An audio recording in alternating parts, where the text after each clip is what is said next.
మన జీవితంలో మనం చేసే ప్రతి పని, మన నోటితో పలికే ప్రతి మాట, మన మనసులో వచ్చే ప్రతి ఆలోచన ఇవన్నీ ఎవరికో ఒకరికి సంబంధించినవే. కానీ మనకు తెలియకుండానే మన జీవితాన్ని నడిపించే శక్తి ఒక్కటే ఉంది. అదే శివతత్వం. ఈరోజు నేను మీకు చెప్పబోయేది కేవలం ఒక కథ కాదు, కేవలం పురాణ ఘట్టం కాదు, మన జీవితానికి దారి చూపే ఒక శాశ్వతమైన సత్యం. ఎందుకంటే మన శాస్త్రాలలో, పురాణాలలో ఏది చెప్పారో అది కేవలం పూజలు చేసేందుకు కాదు, జీవితం ఎలా జీవించాలో నేర్పించేందుకు. ఈశ్వరుడికి అత్యంత ప్రీతికరమైనవి ఏమిటి? శివుడు మన నుండి నిజంగా ఏమి కోరుకుంటాడు? మన పాపాలు ఎలా తొలగించబడతాయి? మన జీవితం పవిత్రంగా ఎలా మారుతుంది? ఈ ప్రశ్నలన్నింటికీ సమాధానం ఈ వీడియోలో ఒక్కొక్కటిగా తెలుస్తుంది. ఈరోజు మనం తెలుసుకోబోయే విషయం మారేడు చెట్టు యొక్క మహిమ మరియు శివునికి అత్యంత ప్రీతికరమైనటువంటి 3 శాశ్వతమైన మార్గాలు. మారేడు చెట్టు అంటే కేవలం ఒక వృక్షం కాదు, అది బ్రహ్మ, విష్ణు, మహేశ్వర స్వరూపం అని తెలుసుకోబోతున్నాం. ఎందుకు మారేడు ఆకులు 3 దళాలతో ఉంటాయి? ఆ 3 దళాలకు అంతటి గొప్పతనం ఎందుకు వచ్చింది? మాతా పార్వతీదేవి శివుడిని కోరిన వరం ఏమిటి? శివుడు అందులో ఏం అర్థం పెట్టాడు? ఇది తెలుసుకుంటే మన భక్తి మరింత లోతుగా మారుతుంది. అలాగే శివనామ స్మరణ, విభూతి ధారణ, రుద్రాక్ష ధారణ, ఈ 3 ఎందుకు త్రివేణి సంగమంతో పోల్చబడ్డాయి? ఈ వీడియో చివరి వరకు చూస్తే మీకు పూర్తిగా అర్థమవుతుంది. ఇది అద్భుతాలు చెప్పే వీడియో కాదు, మనలో ఉన్న శివభక్తిని మేల్కొల్పడానికి చేసే ప్రయత్నం మాత్రమే. మీరెక్కడున్నా సరే, ఏ స్థితిలో ఉన్నా సరే, ఈ మాటలు వినే సమయంలో మనసులో ఒక్కసారి శివుడు నన్ను చూస్తున్నాడు అని మీకు అనిపిస్తే అదే ఈ వీడియోకి నాకు కావలసిన ఫలితం. ఈ వీడియోని భక్తితో వినండి, ఆత్మతో అర్థం చేసుకోండి. మీరు భక్తులైతే ఈ వీడియో మిమ్మల్ని ఇంకా భక్తి లోతుల్లోకి తీసుకువెళుతుంది. మీరు సందేహంతో ఉంటే మీ సందేహాలన్నింటికీ పరిష్కారం శివుడే చెప్తాడు. మీరు బాధలో ఉన్నా మీ బాధలకు ఉపశమనాన్ని ఇచ్చే వీడియో ఇది. రండి, శివతత్వాన్ని పురాణాల వెలుగులో మన జీవితానికి దగ్గరగా తెలుసుకుందాం. ఓం నమః శివాయ. అన్నింటికి మించి ఈ ప్రపంచంలో మనిషి విలువ మార్చే శక్తి ఎవరికుందో తెలుసా? ఈశ్వరుడికి. కానీ ఈశ్వరుడి దగ్గరికి వెళ్ళాలంటే పెద్ద పెద్ద యజ్ఞాలు చేయాలా, లేదా వేలాది కొద్ది పూజలు చేయాలా? లేదు. శివుడు అలా కాదు. శివుడు బోలా శంకరుడు, భక్త సులభుడు. శివుడికి ప్రీతి కలిగించేవి మన డబ్బులు కాదు, మన స్వచ్ఛమైన హృదయం మాత్రమే. శివుడి అనుగ్రహానికి కారణమైన ఒక పవిత్ర రూపము ఈ భూమిపై మన కళ్ళ ముందే ఉంది. అది ఆయుధము కాదు, ఆభరణం అసలే కాదు, మారేడు చెట్టు. ఇది కేవలం ప్రకృతి ఇచ్చిన వరం కాదు, ఇది కేవలం ఒక చెట్టు కాదు, ఇది శివుడి తపస్సు ఫలితం. ఒకప్పుడు లోకమంతా నిశ్శబ్దంగా ఉన్న సమయంలో ఈశ్వరుడు తన మహా తపశ్శక్తితో ఒక స్వరూపాన్ని సృష్టించాడు. ఆ స్వరూపమే మారేడు చెట్టు. శివపురాణం ఒక మాటను స్పష్టంగా చెబుతుంది. ఈ బిల్వ వృక్షం స్వయంగా శివస్వరూపమే. మీరెప్పుడైనా మారేడు చెట్టును చూస్తున్నప్పుడు ఒక చెట్టును మాత్రమే చూస్తున్నాను అని అస్సలు అనుకోకండి. ఆ మారేడు చెట్టులో శివుడినే చూస్తున్నారు అనే భావన మీలో ప్రతి ఒక్కరిలో కలగాలి. ఈ రోజుల్లో మనం చూసే మారేడు ఆకులు 3 దళాలతో ఉంటున్నాయి కదా, కానీ పూర్వం అలా కాదు. అప్పట్లో మారేడు ఆకులకు త్రిదళ స్వరూపం లేనేలేదు.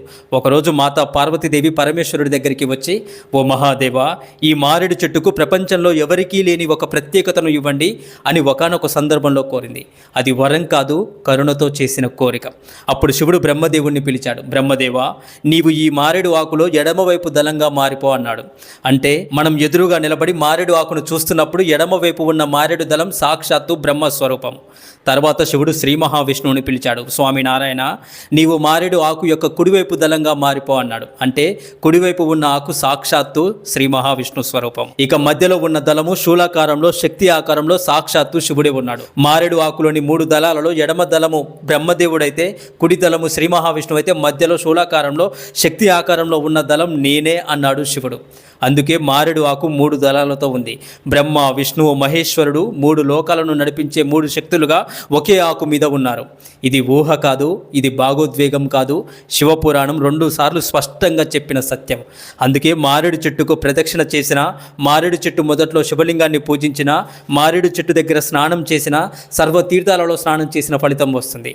మనకు తీర్థయాత్రలకు వెళ్ళే శక్తి లేకపోవచ్చు, డబ్బు లేకపోవచ్చు, సమయము లేకపోవచ్చు, కానీ శివుడు మాత్రం మన దగ్గరే ఒక తీర్థాన్ని పెట్టాడు. అదే మారేడు చెట్టు. మారేడు చెట్టు మొదట్లో నిలబడి స్నానం చేస్తే ఆ నీరు చెట్టును తాకితే నీకు సర్వతీర్థ స్నానం చేసిన ఫలితం నేను ఇస్తాను అని శివుడే మాటిచ్చాడు. కానీ ఇక్కడ ఒక చిన్న నియమం గుర్తుపెట్టుకోండి.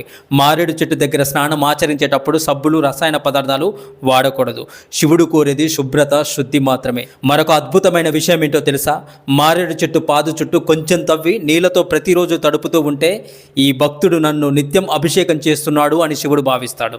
అది ఒక అభిషేకం, నీళ్లతో చేసిన నిశ్శబ్దమైన శివ పూజ. మారేడు చెట్టు మూలంలో గంధం, పుష్పం పెడితే ఆ భక్తుడికి జ్ఞానం పెరుగుతుంది. కొంచెం దూరంగా నిలబడి దీపారాధన చేస్తే ఆ భక్తుడికి ఈశ్వర తత్వం ఏంటో అర్థమవుతుంది. మారేడు చెట్టు యొక్క చిగురు ఆకులతో మారేడు చెట్టు మొదట్లో శివలింగాన్ని పెట్టి భక్తితో పూజిస్తే మనసులో కోరుకున్న ప్రతి కోరికను శివుడు వింటాడు. మారేడు చెట్టు కింద ఒక్క శివభక్తుడికి అన్నం పెట్టినా చిన్న దానం అసలే కాదు, అది మహాపుణ్యం. అందుకే పూర్వకాలంలో కార్తీక మాస వనభోజనంలో సమీపంలో ఒక్క మారేడు చెట్టు అయినా తప్పకుండా ఉండేలా చూసేవారు. మారేడు చెట్టు కింద పాలు దానం చేస్తే కైవల్యం పొందుతారు, నేతి దానం చేస్తే తిరుగులేని సంపద వస్తుంది. అందుకే శాస్త్రం చాలా స్పష్టంగా చెప్పేది, మారేడు చెట్టును ఆశ్రయించిన వారు దరిద్రుడిగా అసలే ఉండరు. ఇది కేవలం కథ కాదు, ఇది మన జీవితానికి శివుడు చూపించిన మార్గము. ఇప్పటి వరకు మనం మారేడు వృక్ష మహిమను చూసాం, కానీ ఇప్పుడు నేను చెప్పబోయేది చెట్టు గురించి కాదు, మన గురించి. మన నోట్లో నుంచి వచ్చే ఒక్క మాట మన జీవితాన్ని ఎలా మారుస్తుందో తెలుసుకోబోతున్నాం. శివుణ్ణి పూజించడానికి అత్యంత శక్తివంతమైనది ఏంటో తెలుసా? నామస్మరణ. దేవాలయానికి వెళ్ళలేకపోయినా, పూజా సామాగ్రి లేకపోయినా, ఏమీ చేయలేకపోయినా ప్రతి మనిషికి భగవంతుడు ఒక వరాన్ని ఇచ్చాడు, నోరు. అదే శివుడికి చాలట. శివపురాణం ఒక మాట స్పష్టంగా చెబుతుంది, శ్రీ శివాయ నమస్తుభ్యం అంటే ఓం నమ శివాయ. ఇది మామూలు మంత్రం కాదు, ఇది ఒక జీవన మంత్రం. ఈ మంత్రం గురించి శివపురాణంలోనే చాలా స్పష్టంగా చెప్పారు. రోజు నోటితో ఒక్కసారైనా ఈ మంత్ర స్మరణ చేయాలి. పడుకున్నా, తిరిగినా, అన్నం తిన్నా ఓం నమ శివాయ అని మనసులో అయినా పలకాలి. ఇలా పలికితే ఏం జరుగుతుంది అనే ఒక ప్రశ్న మీ మదిలో కలగవచ్చు. శాస్త్రం చెబుతుంది, ఓం నమ శివాయ అని స్మరణ చేసే నోరు ఒక తీర్థస్థలంతో సమానం. అవును, మనం శివనామ స్మరణ పలుకుతున్న క్షణం నుంచే మన ముఖం గంగా నది అవుతుంది, యమునా నది అవుతుంది, సరస్వతి నది అవుతుంది. కాశీకి వెళ్ళాల్సిన అవసరమే లేదు, ఎందుకంటే మనం నోటితో ఓం నమ శివాయ అనే స్మరణ చేస్తే మన ముఖమే కాశీ క్షేత్రం అవుతుంది. అంత పవిత్రమైన శక్తి ఈ మంత్రానికి ఉంటుంది. ఓం నమ శివాయ అని స్మరణ చేస్తే సర్వ పాప వినాశనం జరుగుతుంది. మనం ఎన్ని తప్పులు చేశామో శివుడికి తెలుసు, మనం ఎంత బాధపడ్డామో శివుడికి తెలుసు. కానీ మనం ఓం నమ శివాయ అని స్మరణ చేస్తే చాలు, శివుడు మనల్ని విడిచిపెట్టాడు. ఇక్కడ ఒక అద్భుతమైన విషయం ఉంది. శివనామం పలుకుతూ ఉండే ఒక వ్యక్తిని చూసినంత మాత్రాన మనకే త్రివేణి సంగమ స్నానం చేసిన ఫలితం వస్తుంది. ఇది నమ్మకమా? కాదు కాదు, ఇది పురాణ ప్రమాణం. ఎవరి ముఖం చూస్తే ఈ ఫలితం వస్తుందనేది శాస్త్రం చాలా స్పష్టంగా చెప్పింది. ఆ వ్యక్తిలో ఈ 3 లక్షణాలు ఖచ్చితంగా ఉండాలి. నోటితో శివనామం పలికేవారు, నుదుటిన విభూతి ధరించిన వారు, మెడలో రుద్రాక్ష ధారణ ఉన్నవారు. ఈ 3 ఒకే వ్యక్తిలో కనిపిస్తే వారే ప్రవహించే త్రివేణి సంగమంతో సమానం. ప్రయాగలో గంగా యమున కనిపిస్తాయి, సరస్వతి లోపల ఉంటుంది. కానీ ఇక్కడ శివనామం గంగా నదితో సమానం, విభూతి యమునా నదితో సమానం, రుద్రాక్ష సరస్వతి నదితో సమానం. ఈ 3 ఎవరి దగ్గర ఉంటాయో వారే నడిచే తీర్థం లాంటి వారు. అటువంటి వ్యక్తిని చూడటం కూడా అదృష్టమని అంటుంది శాస్త్రం. ఎందుకంటే కొంతమంది మనసులో లోపల శివ శివ అంటూ ఉంటారు, కానీ బయటకి పలకరు. కొంతమందికి రుద్రాక్ష ఉంటుంది, కానీ దాన్ని దాచిపెట్టుకుంటారు. కొంతమందికి విభూతి ఉంటుంది, కానీ పెట్టుకోరు. ఈ 3 ఒకేసారి ఒకే వ్యక్తిలో కనిపిస్తే ఆ భక్తుడిని దర్శనం చేసుకున్నంత మాత్రాన పాపాలన్నీ తొలగిపోతాయి. మొదటిది శివనామం. ఇది ఒక దావాగ్ని. కొండ మీద అడవికి మంట అంటుకుంటే అడవి మొత్తం బూడిదవుతుంది కదా, అలాగే శివనామం మనలోని మహాపాపాలన్నింటినీ, మహాపాపాలు అనే పర్వతాలను కాల్చేస్తుంది. అందుకే అన్నింటికంటే శక్తివంతమైనది శివనామ స్మరణం, ఓం నమ శివాయ. రెండవది విభూతి ధారణ. విభూతి అంటే బూడిద కాదు, ఇది ఒక ఆయుధం. పాపాలు చెట్లు అయితే విభూతి గొడ్డలనుకోండి. ఒక్కసారి గొడ్డలితో కొడితే చెట్టు ఎలా కూలిపోతుందో విభూతి ధరిస్తే మనలోని పాపాలన్నీ కూడా అలానే కూలిపోతాయి. మూడవది రుద్రాక్ష ధారణ. రుద్రాక్ష ఒక గాలి లాంటిది, మన పాపాలు దూది లాంటిది. ఈ గాలి ఒక్కసారిగా ఊదితే ధూళి ఎలా ఎగిరిపోతుందో రుద్రాక్ష ధారణ చేస్తే మనలోని పాపాలన్నీ అలానే ఎగిరిపోతాయి. అందుకే పూర్వకాలంలో శివభక్తులు భస్మం లేకుండా బయటికి వెళ్ళేవారు కాదు, రుద్రాక్ష లేకుండా నిద్రపోయేవారు కాదు, శివనామం లేకుండా నోరు మూసేవారు కాదు. కానీ ఇప్పుడు మనమేం చేస్తున్నాం? అన్నీ తెలిసిన వాళ్ళమే, కానీ అన్నీ వదిలేస్తున్నాం. తెలిసి చేసినా తెలియక చేసినా పాపం పాపమే. అలాంటి పాపాల నుంచి శివుడు మనల్ని బయట ఎలా పడేస్తాడో తెలుసా? ఇప్పుడు మనం మాట్లాడుకునేది చాలా మందికి తెలిసినా చాలా మంది పాటించరు. భస్మధారణ యొక్క అసలైన రహస్యం.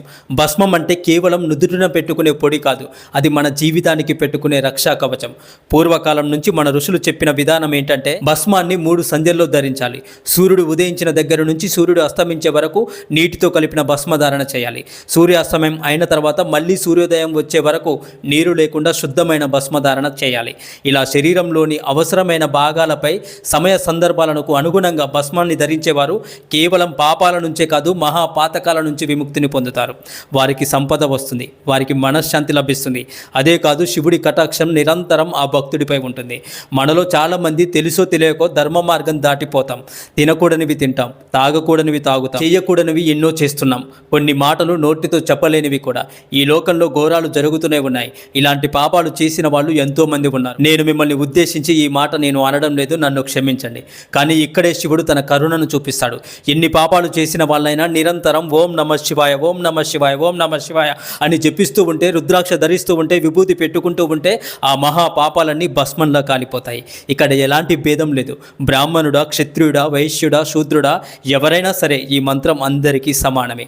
బ్రహ్మచారి అయినా సరే, గృహస్థుడైనా సరే, సన్యాస వ్రతంలో ఉన్నవారైనా సరే త్రిపుండ్రం ధరించాలి. ఓం నమ శివాయ అనే నామస్మరణ అనునిత్యం చేస్తూ ఉండాలి. నిప్పు సంగతి మీ అందరికీ తెలుసు. తెలిసి ముట్టుకున్నా కాలుతుంది, తెలియక ముట్టుకున్నా కాలుతుంది. అలాగే పాపం కూడా అంతే. తెలిసి చేసినా తెలియక చేసినా పాపం పాపమే. ఆ పాపం నుంచి ఎలా బయటపడాలి అనే దానికి సమాధానం చాలా సులభం. భస్మధారణ, రుద్రాక్ష ధారణ, శివనామస్మరణ. శివ శివ అంటూ నీరు తాగితే పాపం కరిగిపోతుంది. శివ శివ అంటూ అన్నం తింటే పాపం కాలిపోతుంది. అందుకే శాస్త్రం ఏమంటుందంటే నుదుటిన విభూతి లేకుండా అన్నం తినకూడదు. అలాగే రుద్రాక్ష లేకుండా నిద్రపోకూడదు. ఎందుకంటే నిద్రలోనే ప్రాణం పోతే రుద్రాక్ష ధరించిన వారికి నరకం లేదు, భయం లేదు, కైలాసమే గమ్యం అవుతుంది. శరీరంపై రుద్రాక్ష ఉన్నవారు ఎంత పాపాత్ములైనా సరే చివరి క్షణంలో శివుడి చేతిలోకి వెళ్ళిపోతారు. భస్మం లేని నుదురు పాపిష్ట నుదురు అంటారు. అది చూడకూడదు కూడా. శివాలయం లేని ఊరు పాపాల నిలయం. అలాంటి ఊరిలో ఒక్క క్షణం కూడా ఉండకూడదు. శివుణ్ణి పూజించని జన్మ వ్యర్థము. శివ అనే మాట లేని చదువు చదువే కాదు. అందుకే పూర్వం అక్షరాభ్యాసం మొదలు పెట్టేటప్పుడు ఓం నమ శివాయ అని రాయించేవారు. విద్యలో శివ ఉండాలి, జీవితంలో శివ ఉండాలి. ఎందుకంటే 3 లోకాల్లో శివుడంత కరుణామూర్తి లేనేలేడు. శివుడు భక్త సులభుడు, సులభంగా కరుణిస్తాడు, భయంకర నరకం నుంచి విముక్తిని కలిగిస్తాడు. అటువంటి మహేశ్వరుడిని సంతృప్తి పరచాలంటే ప్రతి భక్తుడు భస్మధారణ చేయాలి, శివనామ స్మరణ చేయాలి, రుద్రాక్ష ధారణ చేయాలి. ఈ 3 లేని జన్మ జన్మే కాదు, మహా పాపిష్టి జన్మ అవుతుంది. ఓం నమ శివాయ. ఈ వీడియో చివరి వరకు చూశారంటే అది యాదృచ్ఛికం కాదు, అది శివుడి యొక్క సంకల్పం. ఎందుకంటే శివుడు ఎవరిని పిలిచినా శబ్దంతో పిలవడు, మనసులో చప్పుడు లేకుండా పిలుస్తాడు. ఈరోజు మనం విన్నది కేవలం భస్మం గురించో, రుద్రాక్ష గురించో, నామస్మరణ గురించో కాదు, మన జీవితం ఎలా మారాలో తెలుసుకోవాల్సిన సత్యం గురించి. భస్మం మనకి ఏం చెబుతుంది? ఈ శరీరం శాశ్వతం కాదు అని. రుద్రాక్ష ఏం చెబుతుంది? ఈ ప్రాణం శివుడిదే అని. శివనామం ఏం చెబుతుంది? ఈ జీవితం భయానికి కాదు భక్తికి అని. మనలో చాలామంది పాపాలు లేవు అనుకుంటారు, కానీ నిజానికి ప్రతి మనిషి లోపల ఒక యుద్ధం నిరంతరం జరుగుతూనే ఉంటుంది. తెలిసి చేసిన తప్పులు, తెలియక చేసిన తప్పులు, అవన్నీ మన మనసులో భారంగా మారుతాయి. కానీ శివుడు అలా కాదు. నువ్వు ఎలా ఉన్నావో నాకు అవసరం లేదు, నన్ను మాత్రం గుర్తుపెట్టుకున్నావా లేదా అనేదే శివుడు చూస్తాడట. అందుకే శివుడు ఎప్పుడు కఠినుడు కాదు. శివుడు కరుణామూర్తి, నిరంతరం బోళాశంకరుడే. నుదుటిన విభూతి పెట్టుకుంటే శివుడిని తలపై పెట్టుకున్నట్టే. మెడలో రుద్రాక్ష ధారణ ఉంటే శివుడిని గుండెల్లో పెట్టుకున్నట్టే. నోటితో ఓం నమ శివాయ అంటే శివుడు మన శ్వాసలో ఉన్నట్లే. ఇవి మంత్రాలు కావు భక్తులారా, ఇవి జీవన మార్గాలు. శివుడు కోరేది బంగారం కాదు, అభిషేకాల సంఖ్య కాదు, భారీ ఆడంబరాలు కాదు. నిజమైన మనసు, స్వచ్ఛమైన హృదయం, కొంచెం భక్తి, కొంచెం నమ్మకం, కొంచెం వినయంతో మన మనసు శివుడి వైపు తిరిగితే చాలు. కష్టం వచ్చినప్పుడు శివ అనండి, కోపం వచ్చినప్పుడు శివ అనండి, భయం వచ్చినప్పుడు శివ శివ అనండి. శివుడు ఎప్పుడు మనల్ని కాపాడుతూనే ఉంటాడు. ఓ శివభక్తులారా, ఈ వీడియో చూసిన తర్వాత ఒక చిన్న పని చేయండి. ఈ రోజు నుంచి నుదుటిన కొంచెం విభూతి పెట్టుకోండి. ఒక్కసారైనా మనస్ఫూర్తిగా ఓం నమ శివాయ అని నామస్మరణ చేయండి. అంతే, మీ జీవితంలో శివుడు అద్భుతాలు చేయడం మొదలు పెడతాడు. ఇది నేను చెప్పిన మాట కాదు, శివతత్వం చెప్పిన సత్యము. ఓం నమ శివాయ. మిత్రులారా, ఈ వీడియో మీ హృదయాన్ని కొంచెమైనా తాకితే, ఇది నా మాటలు కాదు శివుడి సందేశం అనిపిస్తే ఈ ఛానల్ని భక్తితో ఆశీర్వదించండి. శివతత్వం ఇంకా మీ వరకు రావాలంటే ఛానల్ని సబ్స్క్రైబ్ చేసుకోండి. ఈ సందేశం మరొక శివభక్తుడికి చేరాలంటే వీడియోని లైక్ చేయండి. మీ భక్తిని శివుడికి అర్పించడానికి కమెంట్లో ఓం నమ శివాయ అని రాయండి. ఈ ఛానల్ మీది, ఈ శబ్దం శివుడిది, ఈ ప్రయాణం మనందరిది. ఓం నమ శివాయ. హర హర మహాదేవ శంభో శంకర.